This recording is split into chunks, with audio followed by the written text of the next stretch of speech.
جب پرویز الہی کی بات ہوتی ہے، پرویز الہی کی انہیں تعریف کی ہے، لیکن ذرائع یہ کہہ رہے ہیں کہ پرویز الہی جو ہے وہ چونکہ صدر ہیں پی ٹی آئی کے، اور انہیں امید ہے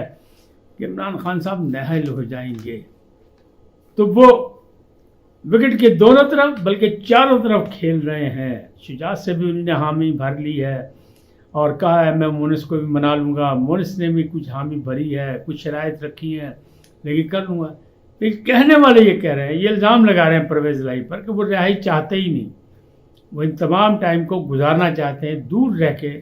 تاکہ کل وہ پی ٹی آئی کے صدر بنے اور پھر وہ اپنی من مرضی کریں اور اس کی قیادت کریں، اور الیکشن میں ان کی قیادت میں پی ٹی آئی الیکشن لڑے۔ دیکھیں یہ پلان کامیاب ہوتا ہے کہ نہیں ہوتا۔ لیکن اب بات آئی فیصل واڈا اور شہزاد اکبر اور پھر عادل راجہ۔ عادل راجہ کا جو ویلاگ تھا وہ تو بند ہو گیا چیلنج میں، اب کسی اور نام سے وہ کرتے ہیں، لیکن بعض وہ نہیں آ رہے، مملکت کے خلاف، حکومت کے خلاف بہت سی باتیں کر رہے ہیں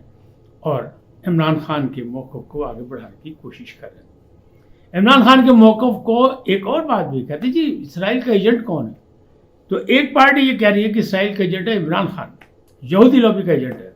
اور دوسری پارٹی یہ کہہ رہی ہے نہیں، نواز شریف نے ماضی میں یہودیوں سے بڑے معاہدے کیے، بڑے فائدے پہنچائے، بہت سے مبصرین شامل ہیں، بہت سے صحافی اس میں شامل ہیں۔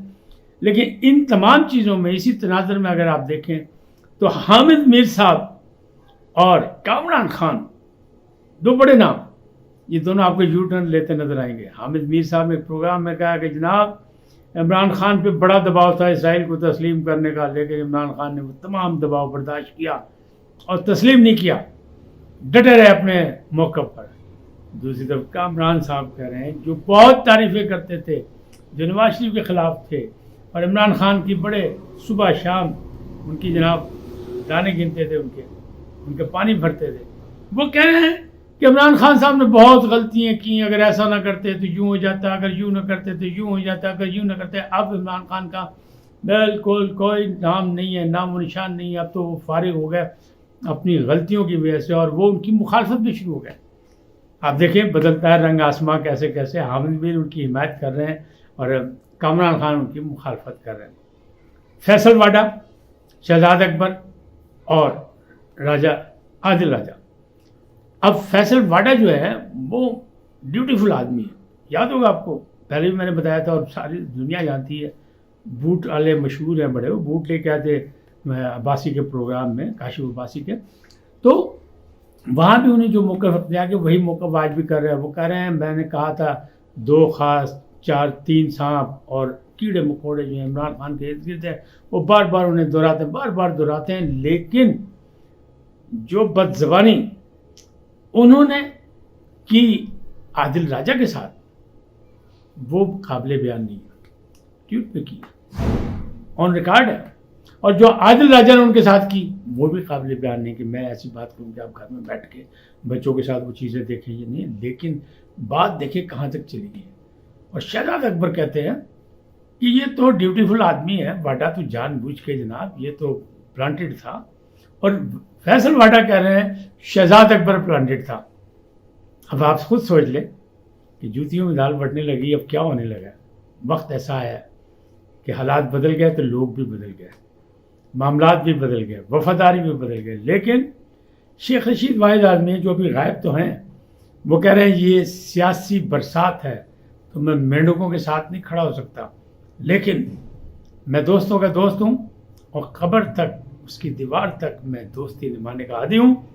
موت میری محبوبہ ہے، ہتھکڑیاں میرا زیور ہے، اور جیل جو ہے وہ میری سسرال۔ میں عمران خان کے ساتھ کھڑا ہوں، عمران خان کے ساتھ کھڑا رہوں گا، عمران خان کو دوبارہ اقتدار میں لا کر رہوں گا، پھر میں ان کے ساتھ رہتا ہوں، یعنی وہ بات کی بات ہے، لیکن فی الحال تو میں ان کے ساتھ کھڑا ہوں، میں بھاگنے والا نہیں ہوں۔ اب یہ ساری بات ہے۔ دوسری طرف کیا ہے، فیصل واڈا کہتے ہیں ارشد شریف کا کیس ابھی زندہ ہے، ارشد شریف ناحق مارا گیا، وہ شہید ہے، تو شہید تو زندہ ہوتا ہے، تو اس کا کیس بھی زندہ ہے، اس کی ماں اس کی خالہ کے بیانات بھی ہیں، اب آئیں سامنے، تو آپ وہ انہیں الزام لگایا کہ یہ بتائیں کہ جب دبئی سے کینیا جا رہے تھے ارشد شریف صاحب، تو اس وقت شہزاد اکبر دبئی میں کیا کر رہے تھے؟ انہیں پھر دعویٰ کر دیا انہوں نے کہا جناب جب یہ کیس کھلے گا بات آگے چلے گی تو بہت سے پردہ نشین مزید بے نقاب ہوں گے اور بڑی بڑی شخصیات اس میں آئیں گی اور بچے گا کوئی نہیں، نہ وہ خاص بچیں گے، نہ وہ سانپ بچیں گے، نہ وہ کیڑے مکوڑے، سب مارے جائیں گے، یہ ان کے کہنا ہے۔ اور فیصل باڈا آپ کو پتہ ہے ڈیوٹی فل ہے، وہ تو لگے رہیں گے، وہ تو کہتے رہتے، وہ بار بار کر رہے ہیں۔ انہوں نے عادل راجہ کو بہت برے انداز میں جواب بھی دیا، بلکہ چیلنج بھی کیا کہ آ جاؤ کر لو جو کرنا ہے،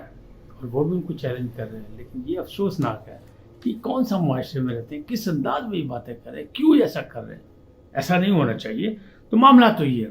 اچھا دوسری طرف جو اب میں نے کہا جہانگیر ترین کے ہاں ایک حادثہ ہوا، ان کے بھائی نے خودکشی کر لی، وہ جو عالمگیر جہانگیر ترین تھے، ظاہر ہے میڈیکلی یعنی وہ کہتے ہیں ڈاکٹروں سے بھی تنگ تھا اور ڈاکٹر مجھ سے تنگ تھے، ادویات سے میں تنگ تھا، لہٰذا انہوں نے اپنی زندگی ختم کر لی۔ لیکن افسوس کے لیے وزیر اعظم پاکستان شہباز شریف گئے اور ان کے پرانے ساتھی عمران خان نہیں گئے۔ تو کپتان تو جاتا ہی نہیں کسی کی مرد پہ، وہ تو نعیم الحق کے مرد پہ بھی نہیں گیا اور بھی بڑے قریبی لوگوں کے مرد پہ نہیں گیا، وہ کبھی بھی نہیں گئے،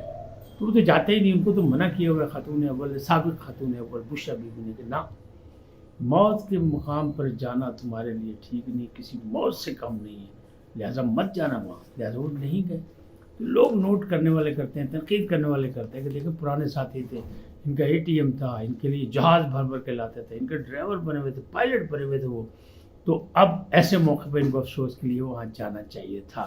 لیکن وزیر اعظم پاکستان شہباز شریف وہاں گئے، کیوں؟ وہ ایک سیاسی شخصیت ہیں، وہ ایک سیاسی شخصیت کی چیف آرگنائزر ہے، چیف